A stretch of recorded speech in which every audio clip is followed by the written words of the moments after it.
तमाम साथियों का स्वागत है। दोस्तों आज हम लोग जो है एसटीटी का जो है एक टॉपिक्स है जिसका नाम है कैरिकुलम। तो आज हम लोग जो है कैरिकुलम को पढ़ेंगे आपका, ठीक है। तो सबसे पहले हम लोग ये जानेंगे कि जो है कैरिकुलम का हिंदी क्या होता है। तो दोस्तों कैरिकुलम का जो हिंदी होता है वो आपका होता है पाठ्यचर्या, ठीक है। एक होता है कैरिकुलम और एक होता है सिलेबस आपका होता है। तो सिलेबस का जो हिंदी होता है वो होता है पाठ्यक्रम होता है, और कैरिकुलम का जो हिंदी होता है आपका जो है पाठ्यचर्या होता है। लेकिन कैरिकुलम में और आपका पाठ और सिलेबस में, है ना, कैरिकुलम में और सिलेबस में आपका जो है फ़र्क होता है, लेकिन फिर भी कंटेंट में हम लोग जो है दोनों को साथ में पढ़ेंगे, है ना। कभी कभी जो है कैरिकुलम को जो है पाठ्यक्रम और पाठ्यचर्या दोनों कह दिया जाता है, लेकिन दोस्तों कैरिकुलम में और सिलेबस में आपका जो है फ़र्क होता है, यानी पाठ्यक्रम में और पाठ्यचर्या में जो है डिफरेंट होता है। तो हम लोग जो है दोनों को साथ में मिलाकर पढ़ेंगे, लेकिन आगे जाके मैं बताऊंगा कि आपका पाठ्यक्रम में और पाठ्यचर्या में क्या डिफरेंट है, यानी आपका जो है कैरिकुलम में और आपका सिलेबस में क्या डिफरेंस आपका जो है। तो दोस्तों चलिए जो है हम सबसे पहले जो है डेफिनेशन को पढ़ते हैं कि आखिर में डेफिनेशन क्या है। और ध्यान रखिएगा, मैं बीच बीच में आपको ये भी बताता जाऊँगा कि किस प्रकार के क्वेश्चन आपको जो है एग्ज़ाम में पूछे जाएंगे आपका जो है। तो हमारा जो है सबसे पहले हम लोग डेफिनेशन पढ़ेंगे, पहले जानेंगे कि आखिर में कैरिकुलम होता क्या है। तो दोस्तों कैरिकुलम को हम लोग जो है पाठ्यचर्या भी कहते हैं और प्लस में जो है पाठ्यक्रम भी कहते हैं आपका, जो दोनों नाम से पुकारता है। लेकिन ध्यान रखिएगा, मैं आगे जाके बताऊंगा कि आपका पाठ्यचर्या में और पाठ्यक्रम में किस प्रकार से आपका डिफरेंस होता है, ठीक है। तो कैरिकुलम को क्या बोलते हैं, पाठ्यचर्या और पाठ्यक्रम दोनों चीज़ कहते हैं आपका। तो सबसे पहले हम समझेंगे कि अब पाठ्यक्रम होता क्या है, यानी पाठ्यचर्या क्या होता है, कैरिकुलम क्या होता है आपका, ठीक है। तो यहाँ पे ध्यान देने वाली बात ये है कि हम पाठ्यक्रम को जो है पाठ्यचर्या कह सकते हैं, बट आपका पाठ्यचर्या को पाठ्यक्रम नहीं कह सकते। पाठ्यक्रम के अंतर्गत हमारा पाठ्यचर्या भी आ जाएगा, लेकिन पाठ्यचर्या के अंतर्गत हमारा पाठ्यक्रम नहीं आएगा। तो एक मेजर डिफरेंस मैंने यहाँ पे भी आपको हिंट कर दिया, है ना, कि पाठ्यक्रम, है ना, कि पाठ्यक्रम को पाठ्यचर्या कहा जा सकता है, लेकिन पाठ्यचर्या को जो है पाठ्यक्रम कहा नहीं जा सकता है। तो एक डिफरेंस आपका ये भी है, लेकिन मेजर डिफरेंस मैं आगे जाके बताऊंगा आपका जो है, जिससे आपका जो है आपको समझने में आसान हो जाएगा आपका जो है। तो कैरिकुलम का मतलब क्या होता है, पाठ्यक्रम किसको कहते हैं, सिलेबस किसको कहते हैं, है ना। तो देखिए पाठ्यक्रम का मतलब हो गया कि जो है कि जो भी चीज़ आपका जो है बच्चों को विद्यालय में जो है प्रोवाइड किया जाता है पढ़ने के लिए, है ना, यानी विद्यालय में बच्चों को पढ़ने के लिए जो कंटेंट आपका प्रोवाइड किया जाता है, जो सामग्री दिया जाता है, उसी को हम लोग कहते हैं क्या, पाठ्यक्रम कहते हैं आपका जो है। मान ली बच्चों को पढ़ने के लिए कोई सिलेबस बनाया गया कि भाई तुमको जो है हिंदी, मैथ, है ना, और गणित वगैरह ये सब पढ़ना आपका जो है ना। तो तो उसको हम लोग कहेंगे क्या, सामग्री कहेंगे आपका, यानी उसको कहेंगे क्या, पाठ्यक्रम कहेंगे, ठीक है। तो बच्चों को पढ़ने के लिए जो कंटेंट प्रोवाइड करवाया जाता है उसी कहते हैं हम लोग जो है पाठ्यक्रम या पाठ्यचर्या या फिर कैरिकुलम कहते हैं आपका, ठीक है। और ध्यान रखिएगा ये हमारा औपचारिक शिक्षा होता है, ठीक है। पाठ्यक्रम और पाठ्यचर्या जो है क्या है, औपचारिक शिक्षा। औपचारिक मतलब क्या है, जो विद्यालय के अंदर है उसको कहते हैं औपचारिक, और जो शिक्षा आपका जो विद्यालय के बाहर से दी जाती है उसको कहते हैं अनौपचारिक कहते हैं आपका जो है, ठीक है। तो मुझे आशा है कि जो है आपको जो है पाठ्यचर्या और पाठ्यक्रम का डिफरेंशिएशन पता चल गया होगा। आगे हम लोग जानते हैं, देखिए एक बड़ा ही इंपॉर्टेंट आपका यहाँ पे टॉपिक दिया गया है, इसको याद रखिएगा आपका जो है ना। इससे प्रश्न आपका पूछे जा सकते हैं कि एक होता है आपका कोर पाठ्यक्रम होता है आपका जो है, ठीक है। क्या होता है, एक कोर पाठ्यक्रम नाम का एक पद होता है। कोर का मतलब होता है अनिवार्य, यानी नेसेसरी आपका जो, ठीक है। कोर को अगर आप इसका जो है ना अदर वर्ड मीनिंग अगर ध्यान में रखिएगा तो फिर आपको ये कभी भूल नहीं पाइएगा। कोर का मतलब होता है अनिवार्य, अनिवार्य का मतलब होता है जो सबके लिए लागू हो, यानी जिसको नेसेसरी कहते हैं, ठीक है। तो कोर पाठ्यक्रम का मतलब हो गया कि एक ऐसा पाठ्यक्रम, है ना, जो शिक्षा के जो है हर शैक्षिक स्तर पर लागू किया जाता है, उसको कहते हैं क्या, कोर पाठ्यक्रम, ठीक है ना। चाहे वो स्तर आपका प्राथमिक का हो, चाहे आपका माध्यमिक का हो, चाहे आपका जो उच्च माध्यमिक का हो, चाहे वो आपका उच्चतर माध्यमिक का हो, है ना।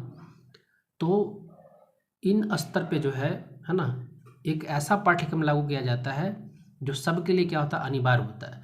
तो जो भी पाठ्यक्रम जो है सबके लिए अनिवार्य होता है उसको कहते हैं हम लोग जो है कोर पाठ्यक्रम कहते हैं। जैसे मान लिया आपका जो है 1 के बच्चों को मान लिया आपका जो है गणित, है ना, हिंदी और आपका जो है कह सकते हैं कि जो है सामाजिक विज्ञान पढ़ने के लिए दिया गया, तो वो क्या है, सबके लिए सेम आपका जो है ना।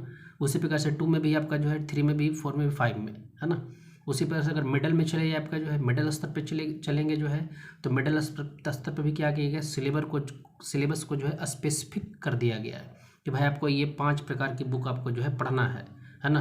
आप हाई स्कूल में चले जाए तो वहाँ पे भी जो आपको है ना स्पेसिफिक कर दिया गया कि आपको ये 6 प्रकार की बुक जो है मैथ, साइंस, हिंदी, इंग्लिश जो भी है सारे बच्चों को पढ़ना है। ठीक है, तो जो पाठ्यक्रम जो सिलेबस आपका जो है अनिवार्य रूप से जो है सभी बच्चों पे लागू किया जाता है, वैसे पाठ्यक्रम को कहा जाता है कोर पाठ्यक्रम। तो ध्यान रखिएगा, ये सब क्वेश्चंस आपका एग्जाम में डायरेक्ट पूछे जा सकते हैं, इसमें कोई दो राय आपका जो है नहीं है। तो सारे के सारे क्वेश्चंस जो है हमारे जो है इम्पोर्टेंट है। हम लोग आगे बढ़ते हैं। आपका जो है नेक्स्ट आपका है कि आखिर में जो नेक्स्ट हमारा है कि कैरिकुलम का मतलब क्या होता है आपका, है ना। तो ध्यान रखिएगा, कैरिकुलम जो है ना वो आपका जो है कुरेर नामक जो है वर्ड से आपका जो है बना है आपका जो है ना। कैरिकुलम जो है आपका कुरेर नाम का वर्ड से बना, कुरेर कैरिकुलम। ठीक है, और कुरेर का मतलब होता है दौड़ का मैदान आपका होता है। ठीक है, कुरेर का मतलब होता है दौड़ का मैदान, है ना। यानी कहने का अर्थ हो गया कि जो है जिसे किसी व्यक्ति को अपने गंतव्य स्थान पर पहुंचाने के लिए पार करना होता है ना, उसी को हम लोग जो है कैरिकुलम कहते हैं, है ना। कैरिकुलम जो है बच्चों को क्या करता है, अगर आपने जो बच्चों को जो है ना 4 प्रकार का सब्जेक्ट आपको दे दिया तो इससे क्या होगा, इससे आपका जो है उसको एक निश्चित स्थान पे जो है वो पाठ्यक्रम जो है पहुंचाने का काम करेगा। यानी वो साल भर पढ़ करके जो है दूसरी कक्षा में जो है जा सकता है ना। यानी एक प्रकार का क्या हो गया, ये एक प्रकार की एक्टिविटी हो गई आपका जो है बच्चों के अंदर कि आपको ये काम जो है इतने समय तक जो है गंतव्य स्थान तक, है ना, पहुंचने के लिए जो है सहायता करेगा। अतः पाठ्यक्रम वह साधन है जिसके द्वारा शिक्षा और जीवन के लक्ष्यों की प्राप्ति होती है। ठीक है, क्योंकि हम जानते हैं हम लोग जो है कि हमारा जो सिलेबस जो होता है उसके द्वारा जो है हम उसको पढ़ करके जो है हम उससे शिक्षा अर्जन करते हैं, और शिक्षा अर्जन करके जो है हम अपने जीवन के लक्ष्यों की जो है प्राप्ति करते हैं। ठीक है, तो ये भी आपका इम्पोर्टेंट है ना, कि कैरिकुलम का जो है मतलब क्या होता है, दौड़ का मैदान होता है।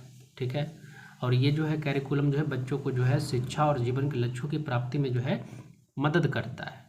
नेक्स्ट जो थर्ड हमारा जो है जो टॉपिक्स आपका यहाँ पे देख सकते हैं, ये हमारा कि कैरिकुलम जो शब्द है वो किस शब्द से जो है लिया गया है। अब ये भी आपका इम्पोर्टेंट आपका जो है क्वेश्चन आपका, ये सब डायरेक्ट क्वेश्चन पूछे जा सकते हैं कि कैरिकुलम जो वर्ड है वो किस प्रकार का वर्ड है। तो ध्यान रखिए, कैरिकुलम हमारा कैसा वर्ड है, लैटिन वर्ड आपका। कैसा वर्ड है, लैटिन, है ना। अगर पूछेगा कि कैरिकुलम का जो है लैटिन वर्ड का मीनिंग क्या होता है ना, तो कैरिकुलम जो है जो लैटिन वर्ड से मिलकर बना हुआ है, लैटिन वर्ड से निकल के आया है, उसको जो है कहा जाता है रेस कोर्स कहा जाता है। क्या कहा जाता है, रेस कोर्स, है ना। रेस कोर्स क्यों कहा जाता है, क्योंकि जब पाठ्यक्रम लागू किया जाता है तो वो कोर्स आपका जो है पूरे साल भर के लिए चलता है, इसलिए इसका नाम पड़ जाता है क्या, रेस कोर्स। तो यहाँ पे 2 बातें ध्यान रखना है कि कैरिकुलम जो है लैटिन वर्ड से निकल करके आया है, और उस लैटिन वर्ड में कैरिकुलम का जो मीनिंग है वो आपका रेस कोर्स है। तो ये सब इम्पोर्टेंट बातें मैं जो है ना आपको बताते जा रहा हूँ, थोड़ा सा ध्यान से आप जो है इसको रिवाइज कर लीजिएगा, है ना। नेक्स्ट आपका हम टाइप पढ़ेंगे आपका जो है कि आखिर में कैरिकुलम आपका जो है कितने प्रकार के होते हैं। तो ध्यान रखिएगा, कैरिकुलम आपका जो है बहुत प्रकार के होते हैं, लेकिन मेनली हमको जो है कैरिकुलम आपका जो है 3 प्रकार का पढ़ना है। ध्यान रखिएगा, ये सारे इंपॉर्टेंट आपका, यानी जो पाठ्यक्रम होता है, जो सिलेबस होता है, जो कैरिकुलम होता है वो 3 प्रकार का होता है। पहला जो कैरिकुलम आपका जो है वो बाल केंद्रित पाठ्यक्रम होता है, यानी चाइल्ड सेंटर्ड होता है।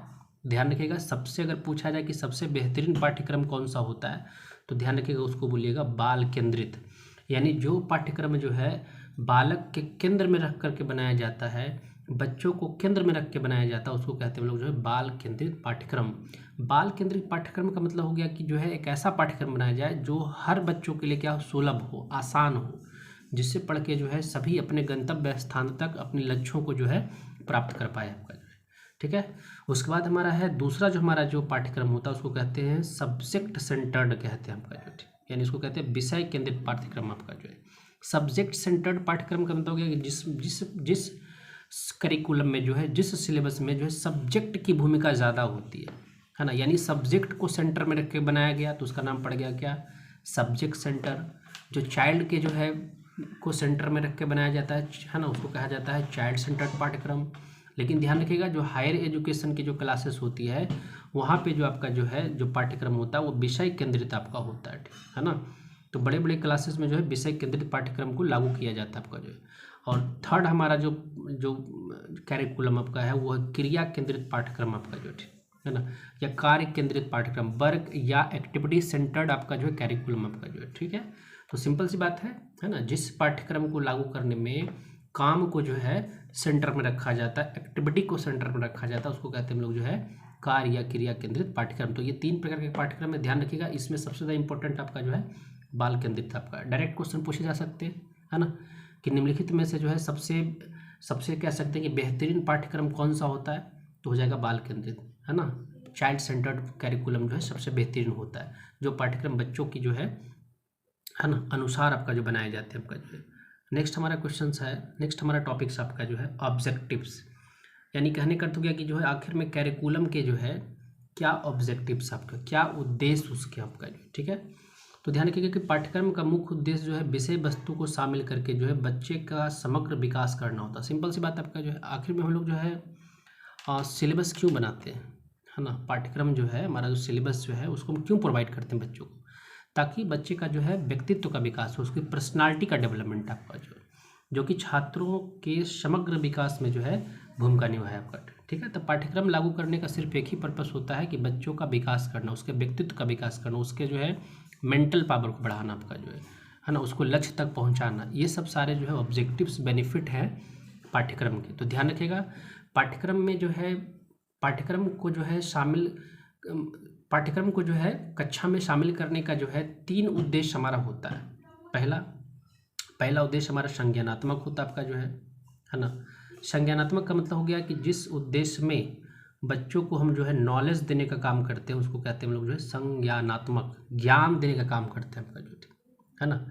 यानी अब सिंपल सी बात है, ज्ञान कहाँ है, तो ज्ञान आपका सिलेबस के अंतर्गत है और उसी सिलेबस से बच्चों का जो व्यक्तित्व का विकास होगा। तो ध्यान रखिएगा, तो पाठ्यक्रम का जो है सबसे पहला ऑब्जेक्टिव हमारा है, पाठ्यक्रम का जो है सबसे फर्स्ट आपका जो उद्देश्य हमारा है वो संज्ञानात्मक आपका, यानी बच्चों में जो है ज्ञान की वृद्धि करना आपका जो है ना। और ज्ञान की वृद्धि कहाँ से होगा, तो सिलेबस से आपका होगा। सिलेबस में ऐसी ऐसी बातें लिखी गई, ऐसे ऐसे टॉपिक्स, ऐसे ऐसे तथ्य कंटेंट लिखे गए हैं जिसको हम पढ़ा करके जो है बच्चों में ज्ञान की वृद्धि कर सकते हैं आपका जो है। दूसरा हमारा जो है जो ऑब्जेक्टिव्स आपका जो है सिलेबस का जो है वो हमारा भावात्मक आपका, यानी हम जो है सिलेबस को जो है यूज़ करके जो है बच्चे में जो है इमोशनल, है ना, इमोशनल डेवलपमेंट कर सकते हैं। पहला है क्या, संज्ञानात्मक मतलब हो गया जिसमें बच्चों की ज्ञान की वृद्धि की जाती है, ठीक है। तो वो कहाँ से आएगा, वो आपका जो पाठ्यक्रम से आएगा, सिलेबस से आएगा, कैरिकुलम से आएगा आपका जो है ना, को कैरिकुलम एक्टिविटीज़ करवा के आएगा जो है, ठीक है। और तीसरा आपका जो हमारा जो है मनोगात्यात्मक है, यानी आपका जो है इसको कहते हैं साइकोमोटर कहते हैं आपका जो, यानी बच्चों का जो है कह सकते हैं कि जो है जो साइकोलॉजिकल जो है ना, जो मनोवैज्ञानिक आपका जो है जो गतिविधि है उसको हम पाठ्यक्रम के हिसाब से क्या कर सकते हैं, बढ़ा सकते हैं। तो 3 प्रकार का जो है उद्देश्य हमारा जो है पाठ्यक्रम को लागू करने का होता है। ज़्यादातर उद्देश्य आपका जो बच्चों के विकास को ही लेकर के, पहला तो हमारा क्या था, पहला कि बच्चों में नॉलेज को बढ़ाएंगे पाठ्यक्रम को लागू करके, बच्चे में इमोशन पैदा करेंगे, भाव पैदा करेंगे, ठीक है। और तीसरा आपका जो है कि बच्चों की मानसिक, है ना, मानसिक एक्टिविटी को डेवलप करेंगे आपका जो। अब सिंपल सी बात है कि अब देखिए, अब इसमें से जो है एक प्रश्न पूछा जाता है कि जो है कि पाठ्यक्रम में सबसे निचले स्तर पे कौन होता है, तो पाठ्यक्रम में सबसे निचले स्तर पर हो गया क्या, संज्ञानात्मक हो जाएगा यानी नॉलेज हो जाएगा। सेकंड स्तर पे कौन हो जाएगा आपका, भावात्मक यानी इमोशन हो जाएगा। और थर्ड स्तर पे हो जाएगा कौन, मनोगात्यात्मक जो है, यानी आपका जो है ना साइकोमोटर आपका हो जाएगा। ठीक, अब सिंपल सी बात है, जब किसी बच्चे में आपका नॉलेज आ जाएगा तो कहीं ना कहीं उसमें बाद में इमोशन पैदा होगा। जब इमोशन पैदा होगा तो ऑटोमेटिक वो जो क्या करेगा, किसी तथ्य को जो है सोचना स्टार्ट कर देगा आपका, ठीक है। यानी कहने करते हुए क्रिएटिविटी बच्चों में जो है मनोगात्यात्मक कंडीशन में ही आता है ना। कोई बच्चा आपका क्रिएटिव तभी सोच सकता है जब आपका मनोगतात्मक थीम जाएगा। ज्ञान की बात आएगी तो संज्ञानात्मक, है ना, इमोशनली की बात आएगी तो भावात्मक होगा आपका जो है। तो ये 3 प्रकार के ऑब्जेक्टिव्स हैं आपका जो है। आगे हम लोग बढ़ते हैं। आगे हमारा सबसे इम्पोर्टेंट टॉपिक है और इससे एग्जाम में कंफर्म है कि आपका 1 मार्क्स का क्वेश्चन पूछा जा सकता है, इस बात को ध्यान रखिएगा आपका, है ना। इस टॉपिक से 1 मार्क्स का क्वेश्चन एकदम 100% है कि आपका आएगा ही आएगा, इसमें कोई आपका जो दो राय आपका नहीं आपका, है ना। ये हमारा टॉपिक आपका जो है कैरिकुलम फ्रेमवर्क आपका जो है, हर बार इससे क्वेश्चन पूछा जाता है। इसके पहले साल भी पूछा गया था इससे क्वेश्चन आपका जो है कैरिकुलम फ्रेमवर्क आपका जो है। सबसे पहला एक क्वेश्चन ये पूछता है कि एनसीएफ का फुल फॉर्म क्या होता है। सबसे पहला क्वेश्चन यही से इसमें पूछा जाता है कि एनसीएफ है ना, का फुल फॉर्म क्या होता है। तो ध्यान रखिएगा एनसीएफ का फुल फॉर्म होता है नेशनल कैरिकुलम फ्रेमवर्क। क्या होता है? National curriculum framework. दूसरा क्वेश्चन ये पूछा जाता है कि एनसीएफ लागू कब हुआ था। ध्यान रखिएगा एनसीएफ आपका जो है 2005 में लागू हुआ था आपका जो, ठीक है, 2005 में लागू, यानी एनसीएफ 2005 आपका जो है 2005 में लागू हुआ था। तो पहला हो गया आपकी कि इसका फुल फॉर्म क्या है। दूसरा कि एनसीएफ लागू कब हुआ आपका जो 2005 में। अब तीसरी बात ये है आपका जो है कि आखिर में एनसीएफ के अंदर, अच्छा तीसरा क्वेश्चन हमारा इसमें ये पूछा जाता है कि एनसीएफ को लागू किसने किया था। ध्यान रखिएगा, तो अगर ये पूछा जाए कि एनसीएफ को लागू किसने किया था तो इसका नाम आपका जो है एनसीईआरटी आपका जो है ना, यानी कह सकते हैं कि जो है ना, जो एनसीएफ को लागू करने वाला जो बॉडी था कौन था, वो एनसीईआरटी था आपका जो है ना, national council for educational research and training आपका हो गया आपका जो, ठीक है। तो एनसीईआरटी जो है एनसीएफ को लागू की। तो इसमें 2 4 5 क्वेश्चन है जो इंपॉर्टेंट है, जो मैंने बताया कि एनसीएफ का फुल फॉर्म पूछा जा सकता है। हिंदी में अगर बात करें तो एनसीएफ को हिंदी में कहते हैं राष्ट्रीय पाठचर्या की रूपरेखा, और इंग्लिश में कहते हैं नेशनल कैरिकुलम फ्रेमवर्क। लागू हुआ था 2005 में, है ना। और ये कौन सा आपका जो राष्ट्रीय पाठचर्या का रूपरेखा था, तो ध्यान रखिएगा चौथा, है ना, यानी इससे पहले भी आपका जो है पाठचर्या की रूपरेखा जो है भारत में तैयार हुई थी। तो ध्यान रखिएगा इसमें यह भी एक क्वेश्चन बन सकता है कि एनसीएफ 2005 जो है वो कौन सा आपका जो राष्ट्रीय पाठचर्या की रूपरेखा था। तो एनसीएफ 2005 आपका जो था चौथा था। कौन सा था? 4 नंबर पे था। यानी कहने का अर्थ हो गया क्या, इससे पहले भी आपका जो है 3 एनसीएफ और भी लागू किया गया था। कौन कौन था? पहला जो एनसीएफ सबसे पहला आया था वो जो है कब आया था? 1975 में। अब ये भी इंपॉर्टेंट आपका हो गया, ठीक है ना, कि भारत में सबसे पहली बार जो है एनसीएफ लागू कब किया गया था, तो 1975 में सबसे पहली बार जो है। अब ये एनसीएफ है क्या, अब तो पढ़ा ही चुके सारी बात।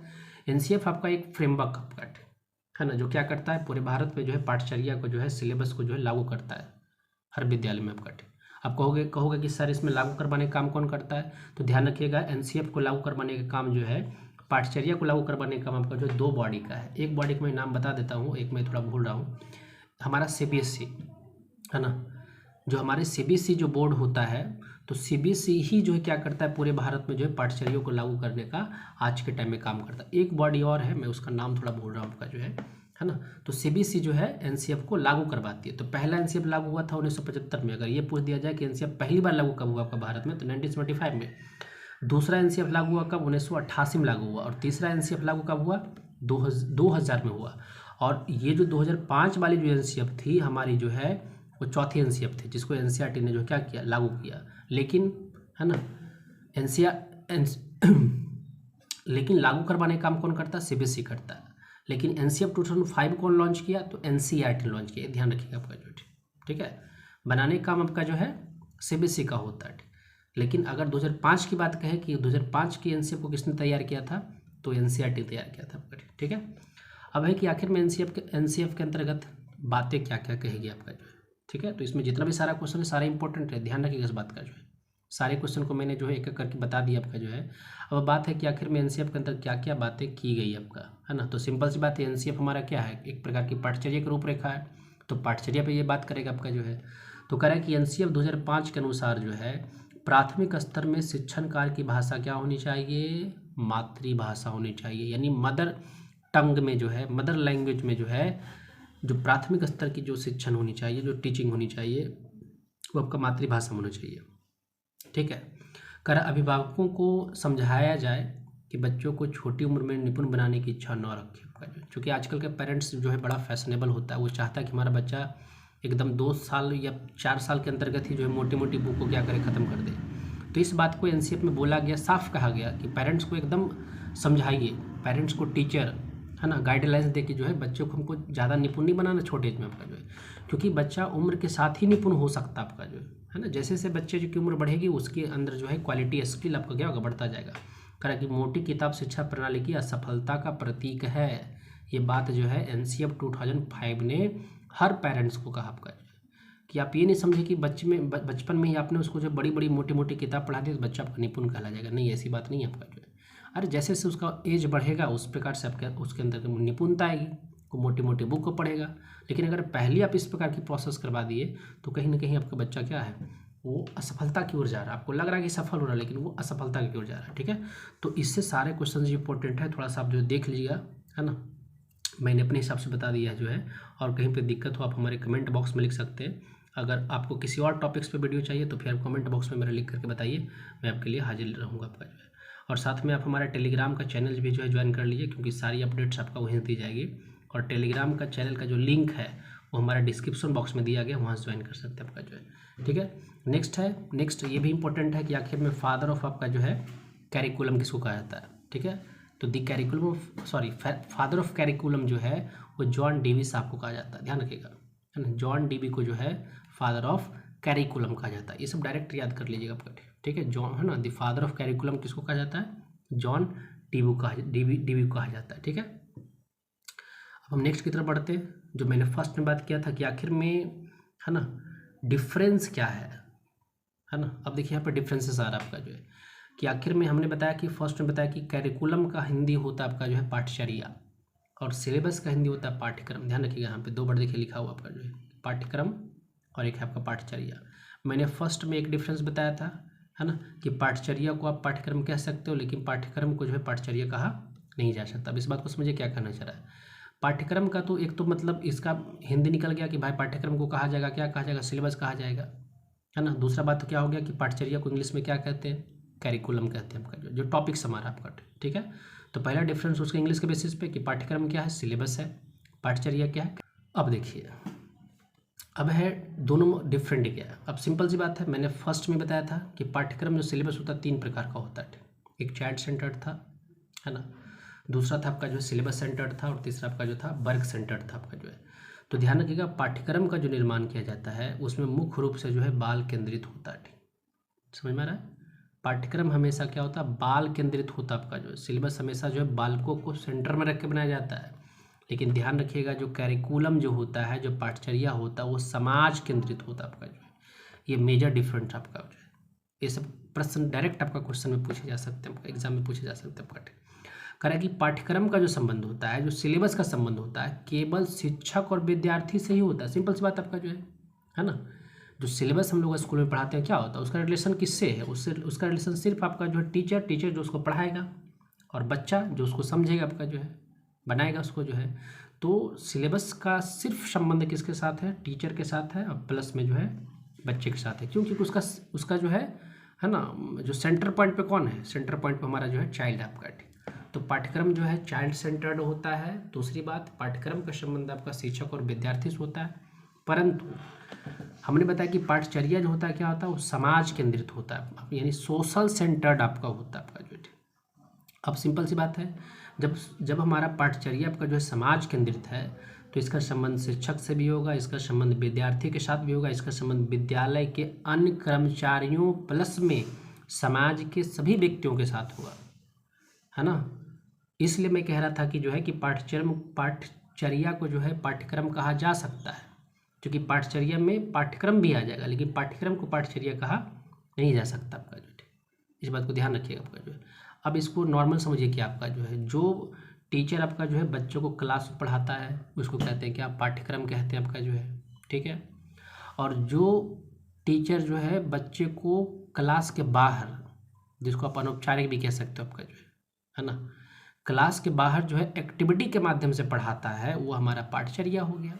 मान लिया आपने कोई सेमिनार करवा दिया, बच्चे को घुमाने के लेके चले गए, है ना, बाहर में निकल के कुछ गेम के सहारे पढ़ा दिए, ये सब क्या कह रहा है, पाठचर्या का पाठ आपका है। कुछ डांस प्रोग्राम करवा दिए, क्या है, पाठचर्या है आपका जो है, ठीक है, क्योंकि इसमें सारे लोग इन्वॉल्व होंगे आपका जो। तो पाठ्यक्रम में पाठचर्या में यही डिफरेंट आपका, ठीक है। तो आशा करता हूँ आपको जो समझ में आ रहा होगा। नेक्स्ट है, हम आगे बढ़ते हैं आपका जो है ना, लास्ट ही टॉपिक होगा हमारे हिसाब से।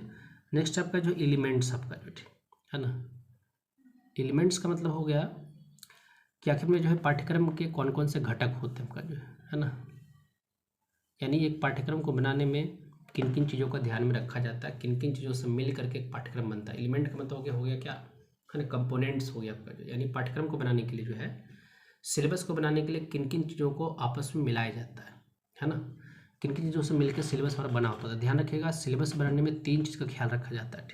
पहला, उसका एक एम रखा जाता है, उद्देश्य को रखा जाता है, पर्पस को रखा जाता है। दूसरा आपका जो है ना, कि आखिर में हर सिलेबस का एक ना एक उद्देश्य होता है, एक पर्पस होता है आपका जो है। बिना अगर क्योंकि अगर पर्पस नहीं होगा तो फिर बच्चे का विकास नहीं होगा आपका जो है। इसलिए हर सिलेबस का कुछ ना कुछ क्या होता है, पर्पस होता है, कुछ ना कुछ उद्देश्य होता है, कुछ ना कुछ एम होता है कि हमको बच्चे के अंदर इस बात को डेवलप करना है, इसके हिसाब से जो है इस पर्पस से हमको सिलेबस जो है बनाना है। ठीक है, तो एक उद्देश्यात्मक हो गया। पहला हो गया कि उद्देश्य बेस्ड आपका होता है। दूसरा कि जो है सामग्री और विषय वस्तु रहेगी। सिंपल सी बात है, हमारा है ना, अगर सिलेबस है तो सिलेबस के अंतर्गत आपका कुछ सामग्री तो होगी ना, कुछ कंटेंट तो होगा, कुछ विषय वस्तु तो होगा आपका जो है। और तीसरा हमारा जो है एलिमेंट्स है वो सीखने का अनुभव, है ना, कि पाठ्यक्रम से जो है बच्चे क्या करेंगे, एक अनुभव प्राप्त करेंगे, किस चीज़ का, लर्निंग का आपका जो। ठीक है, तो ये 3 प्रमुख घटक है आपका जो पाठ्यक्रम का। एक पाठ्यक्रम एक उद्देश्य के अनुसार बनाया जाता है ना, जिससे कुछ लक्ष्य प्राप्त हो, प्लस उसमें कुछ कंटेंट डाला जाता है, कुछ सामग्री डाली जाती है, कुछ विषय वस्तु डाली जाती है।